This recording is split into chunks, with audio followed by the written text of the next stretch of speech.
لیکن سب سے پہلے بات کر لیتے ہیں بزنس کی کہ آج کا دن کاروبار کے حوالے سے کیسا رہے گا اور جو انڈیکیٹرز ہیں جو نمبرز ہیں وہ کہاں پر کھڑے ہوئے ہیں اور ہمیں کیا نوید سنا رہے ہیں کیا انڈیکیٹر کے حوالے سے آپ کو بتائیں. سٹاک مارکیٹ کی ناظرین بات کریں تو 100 انڈیکس میں ہم نے گزشتہ رات کمی دیکھی ہے اور 100 انڈیکس میں جو آپ کی ٹریڈنگ ہوئی ہے اس میں جو شیئرز ہیں اتنا زیادہ کام ہم نے نہیں دیکھا.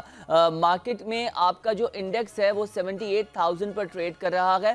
77 سے 78,000 پر اس وقت انڈیکس آپ کا چل رہا ہے اور گزشتہ شب ہم نے یہ دیکھا جب مارکیٹ آپ کی کلوز ہوئی تو وہ 486 پوائنٹس کے نیگیٹو یعنی کہ مارکیٹ آپ کی بیئرش رہی ہے. ہم نے یہ ایکسپیکٹ کیا تھا کہ بولنگ ٹرینڈ جو ہے انڈیکس اپنا کلوز کرے گا. آگے بات کرتے ہیں انٹر بینک میں ڈالر سستا ہو گیا ہے. ڈالر جو ہے ناظرین کبھی 10 روپے کبھی 36 پیسہ کبھی 40 پیسہ اسی حوالے سے جو ہے وہ اپنے نمبرز کو نیگیٹو کر رہا ہے اور کبھی بڑھا رہا ہے.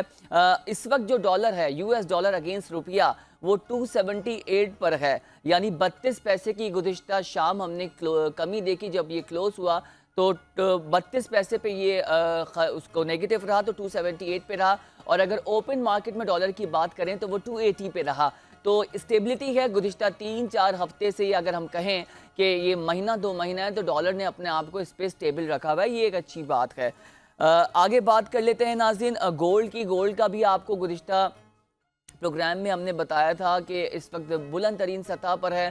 جو فی تولہ ہے وہ 2,63,000 ابو پر ٹریڈ کر رہا ہے. اس کا بھاؤ بڑھ گیا ہے اور کروڈ آئل کا بھی آپ کو بتائیں کہ عالمی مارکیٹ میں اس کے جو خام تیل ہے قیمت میں کمی ہے تو اس کا بھی امپیکٹ ہم آنے والے دنوں میں اپنے پاکستان کے جو oil and gas marketing companies ہیں اس پہ دیکھ رہے ہیں. پھر اس کا آپ پہ ہم پہ جو صارفین ہیں پیٹرول کے حوالے سے اس پہ بھی ایک اچھا مثبت امپیکٹ آ سکتا ہے. تو کاروبار کے حوالے سے یہ اچھی خبریں ہیں.